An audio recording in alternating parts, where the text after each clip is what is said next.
нас, положив руку на Конституцию, пообещал оберегать людей, а после этого сразу спустил своих цепных псов на стариков, женщин и детей. На людей, которые недоумевают, смотря на тщетные попытки нелегитимной власти сохранить свои позиции. Мы, сотрудники МТЗ, тоже не можем оставаться в стороне.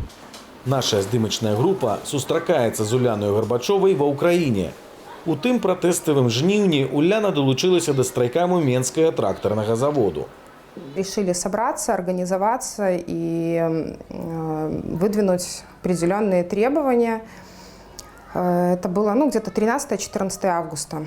Наши требования были это признание выборов недействительными, чтобы провели новые честные выборы и, конечно же, освобождение всех задержанных, всех политзаключенных. На тракторным заводе Уляна працавала машиністкаю крану. 26 кастрычніка пасля ўдзелу ў агульнанацыянальным страйку яе чакала звальнення. За 12 лет моей работы у меня не было никаких ни нареканий, ни нарушений. Я считалась одним из лучших специалистов в нашем подразделении. И мне написали причину отсутствия более 3 часов на рабочем месте, несмотря на то, что на работе я была, и уволили по статье. На пачатку сакавіка жанчына з 7-летнім сынам і сабакам гуляла каля свайго дому. Да яе подошли неведомые у цивильном. Я ребенку сказала, что это мои друзья, и нам надо срочно отъехать по делам, ничего страшного, пойдем, мне надо завезти тебя домой. Я им предложила зайти домой, чтобы я оставила собаку, ребенка, переодела обувь. Уляну отвезли в партизанский РУ Усменску. Когда уже мы приехали туда, мне показали фотографии с акции «Гуканье весны». И по факту эту акцию, хоть я была и без флага, я была просто в красном платье и с белым шарфом на голове, ее приравняли к протесту. Пасля складання протоколу прадстаўнікі невядома якога силового ведомства провели з Уляною размову. Дай нам информацию, а кто это был с тобой, например, на акции, потому что вот завтра у тебя суд, а вдруг появится свидетель, который скажет, что ты там не просто участвовала, а организовывала, и тогда твоя статья в суде сразу поменяется на другую. Ну, я сказала, что если поменяется, значит, так тому и быть, и я этих людей не знаю, и поэтому рассказать ничего, к сожалению, им не могу. Тады наша героиня вырашила набыть квиток на самолет до Киева. Я понимала, что если меня уже посадят, то что будет с моим сыном, с моим ребенком, и кому будет легче от того, что я нахожусь в тюрьме. Теперь Уляна с сыном-школяром Эмилем живет в Одессе. Сын уже нашел себе здесь компанию, друзей, ему очень нравится, он просто счастлив. Жанчына спрабуе наладзіць свой быт, а таксама засвойвае новыя прафесіі, у тым ліку і ў сферы IT. Буквально вчера ко мне приехала моя мама на какое-то время. Пока я устроюсь, вот найду себе работу, она будет помогать мне с ребенком. Уляна Гарбачова, як і многія нашыя суайчыннікі, вымушаная была з'ехаць з Беларусі вельмі імкліва. Мы запыталіся ў праваабаронцы, якія парады могуць быць карысныя уцекачам-беларусам, што апынуліся ў падобнай сітуацыі. Наш центр «Free Belarus Center» оказывает допомогу людям тут по юридичных питаннях, с психологічною допомогою, з часовим проживанням, коли є така потреба. І до нас можна звернутися, як ще знаходячись у Білорусі, так уже і приїхавши в Україну. З нашими юристами можна проконсультуватися дистанційно. Якщо знаходячись у Білорусі, я не зможу розповісти, яким чином можна легалізуватися в Україні, які потрібні документи для того, щоб приїхати. За мяжою Уляна Гарбачова надалей падтрымлівае памкненне беларусаў да пераменаў. В обязательном порядке приехал наш флаг тракторного поселка. Сейчас я вам покажу. То есть мы делаем фотографии, монтируем видео, высказываем свою позицию. И я не забываю сказать, что я вообще с тракторного поселка, я там родилась, прожила пока что всю жизнь на данный момент.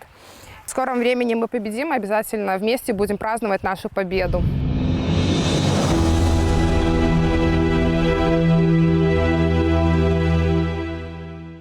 Са снежня беларускім грамадзянам забаронена пакідаць краіну наземным транспартам. Да таго ж, пасля вымушанай пасадкі самалёта Ryanair у Менскім аэрапорце, паветраная прастора нашай краіны апынулася ў пэўнай блакадзе.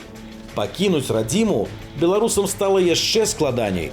Мы пацікавіліся ў мінакоў на вуліцах Кіева. Ці варта украінскім уладам зрабіць для утекачоў з Беларусі гуманітарны калідор? Они оттуда не текают. Вроде бы там все нормально. Думаю, уже давно пора было открыть. Еще тогда, когда это все безобразия там начались.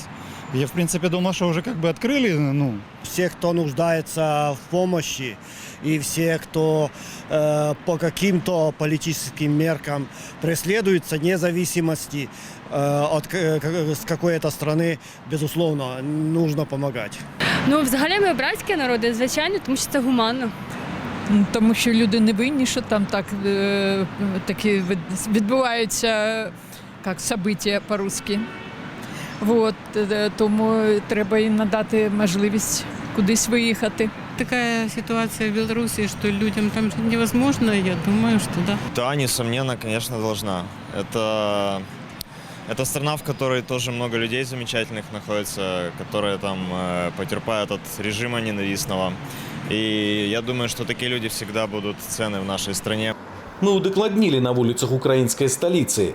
Чым яшчэ Украіна можа дапамагчы беларусам у цяперашняй палітычнай сітуацыі? Тут чисто внутренний белорусский вопрос. Если белорусское общество не готово за что-то бороться, никто его не заставит и не поможет.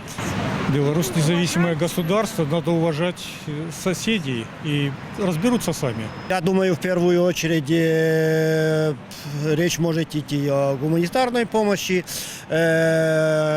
в первую очередь помощь тем людям, которые действительно в этом нуждаются и при необходимости, может быть,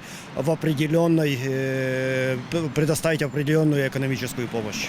Ну, ми самі в такій дивній ситуації зараз всі знаходимося. Звичайно, підтримувати треба морально і молитися за цих людей. Білорусь така деспотична, закрита країна, в якій нам важко буде щось вирішити. Але наш президент міг би зробити якусь заяву, в принципі, про те, що він виступає, який не підтримує, або виступає проти таких дій деспотичних з боку, так? Может быть, упростить как-то въезд, вот действительно, чтобы люди как-то, может быть, сюда переехали, какие-то, может быть, льготы на начальных условиях, там еще что-нибудь, там, послабление налоговое, еще какое-то. Конечно, может и обязана в любом случае, вот, потому что от свободы народов бывших республик Советского Союза зависит свобода всего мира, по сути.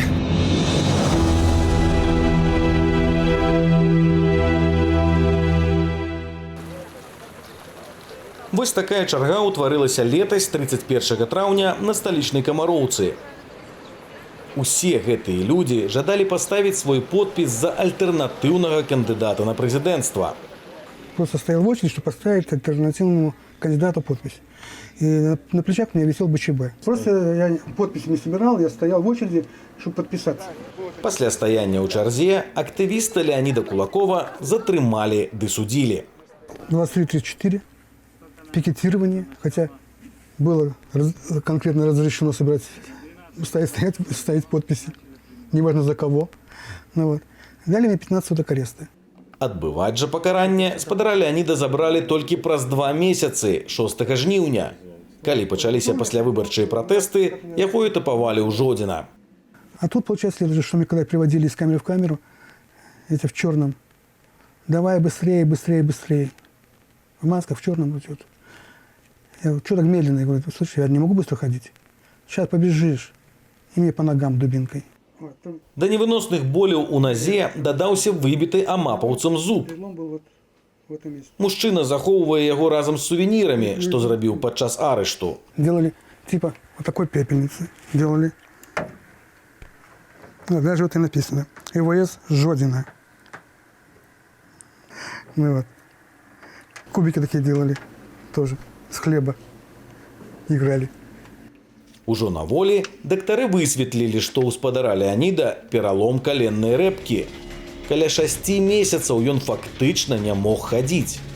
Как я не давал нагрузку на стопу, у меня сейчас стали атрофироваться мышцы стопы. Потому что сейчас уже ходить, мне очень тяжко ходить. Трудно ходить, даже до магазина дойти. Приходится обычно ходить с кийком. Гэта не першы выпадак траўмы ў спадара Леонида. 3 гады таму падчас курапацкай варты каля рэстарану «Поедем, поедим» на нашага героя наехаў аўтамабіль. В итоге Я с ней судился, с водителем. И что вы думаете? Дали только полбазовые и даже прав не лишили. Гэта нягледзячы на тое, што кіроўца аўта Злата Савостава з'ехала з месца здарэння, а сам актывіст атрымаў пералом рукі. Все врачи говорили, есть перелом. Судмедэксперт говорит, перелома нет. И в данном случае все это беззаконие, весь этот беспредел перенесся с 2018 года, перенесся на 2020 год. То, что остались все безнаказанными. Леонид Кулаков ужо шмат гадоў застаецца пад пільнаю увагаю міліцыянтаў. Мае безліч доказаў парушэння сваіх правоў. Цяпер гэтыя документы схаваныя да лепшых часоў. У меня там килограмм 10 где-то этих бумаг, всех постановлений, всех приговоров, ну, всего-всего-всего.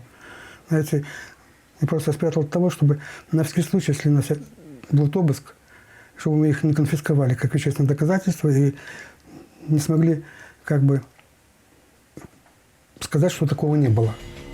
4 гады таму спадар Кулакоў даслаў скаргу на дзеянні ўладаў у Камітэт правоў чалавека Арганізацыі Аб'яднаных Нацыяў. 30 базовых, там минимум было. Так, 50 базовых и аресты. Тут около 20 их. Днямі Леонид атрымаў ліст. Ягоную справу прынялі да разгляду. Наши власти дали ответ, что, в принципе, я сам виноват. Не полностью все обжаловал. Нужно было продолжать еще обжалование. То, что я не согласен с этим ответом, отправил туда же, в комитет. У якім выпадку можна звяртацца ў Камітэт правоў чалавека ААН? Як афармляць скаргу? І колькі чакаць рашэння? Даведайцеся з нашай наступнай рубрыкі «Ведай свае правы».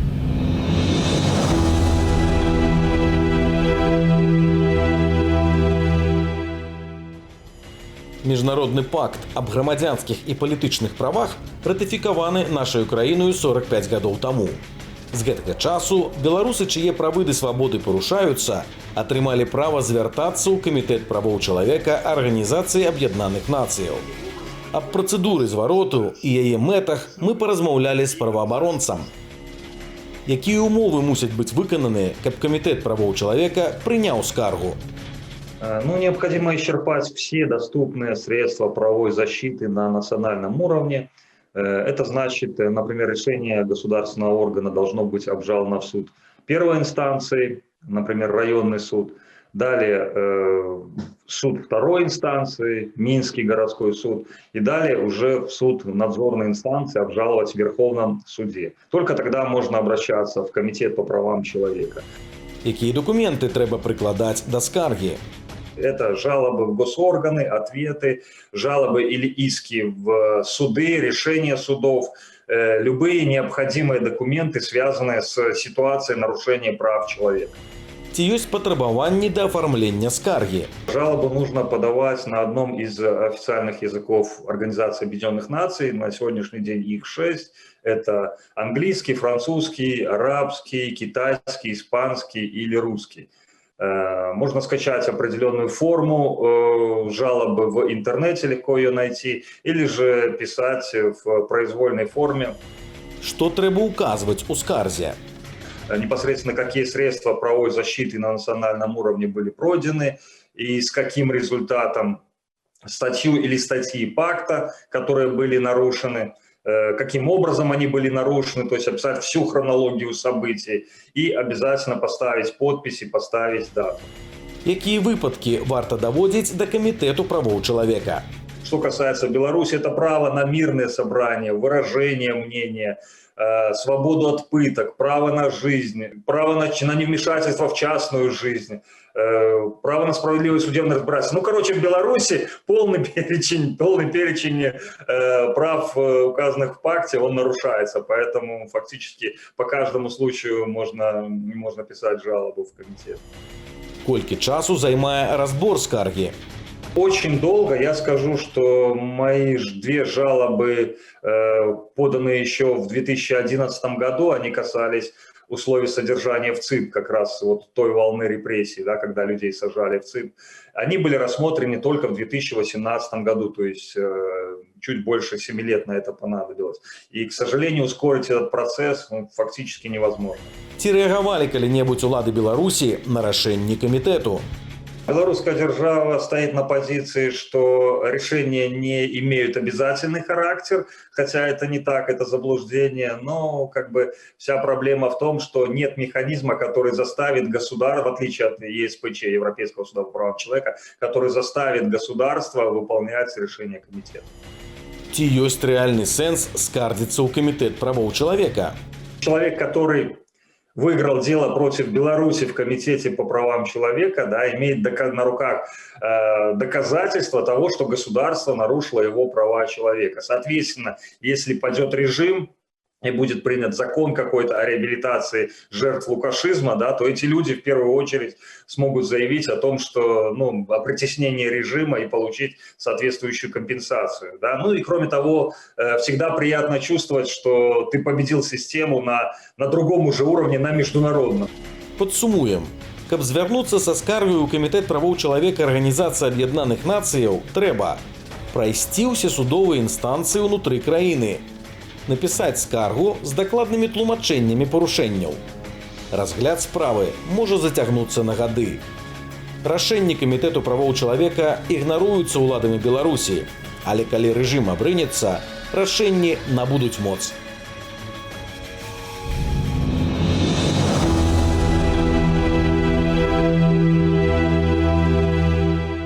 Идея по созданию подобных кукол зародилась в чате телеграм-канала. Желающие должны были на деревянные кресты надеть одежду и приклеить фотографии с высокопоставленными лицами. Моего мужа в ноябре 2020 года задержали по делу о манекенах за хулиганство и оскорбление представителей власти.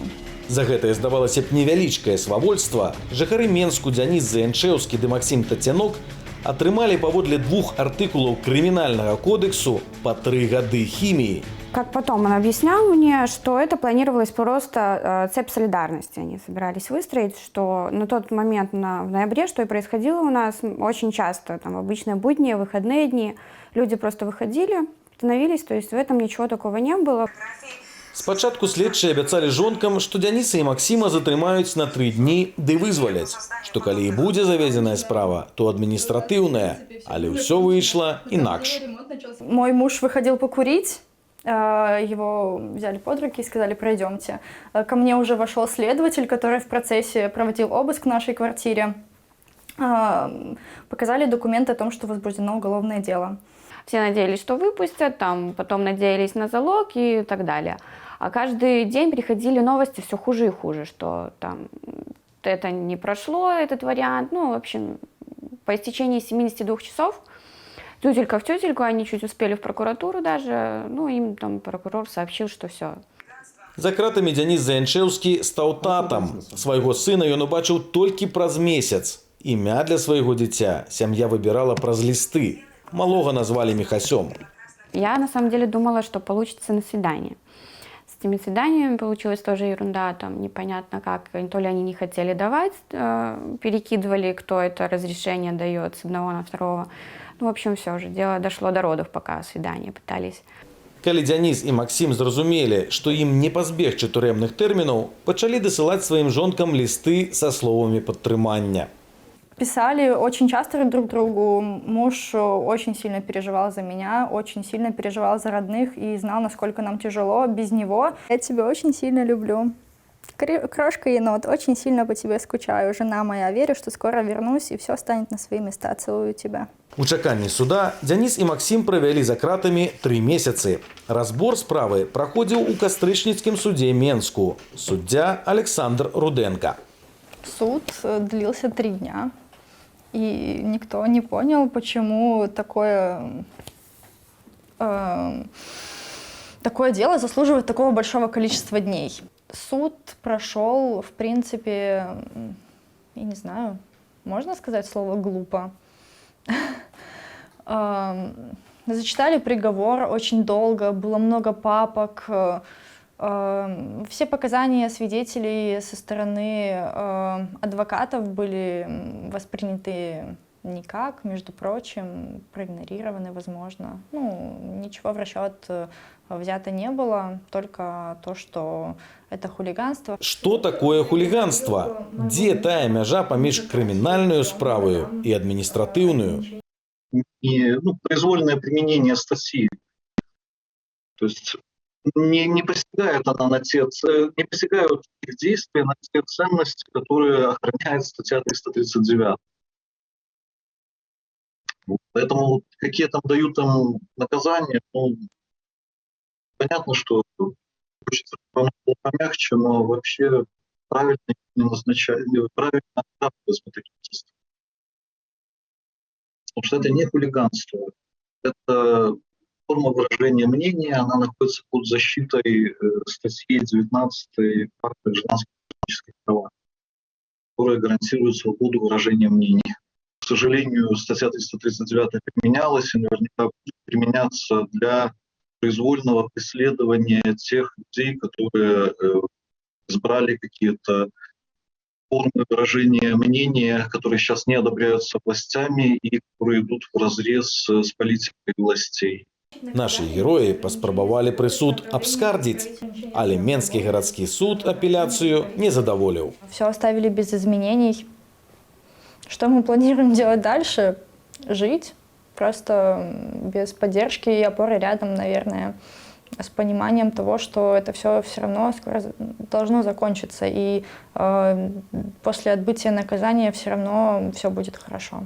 Готов Денис, я хочу сразу сказать, он готов ехать на химию, но тоже думаем, что все это скоро закончится и вернется тоже домой к нам.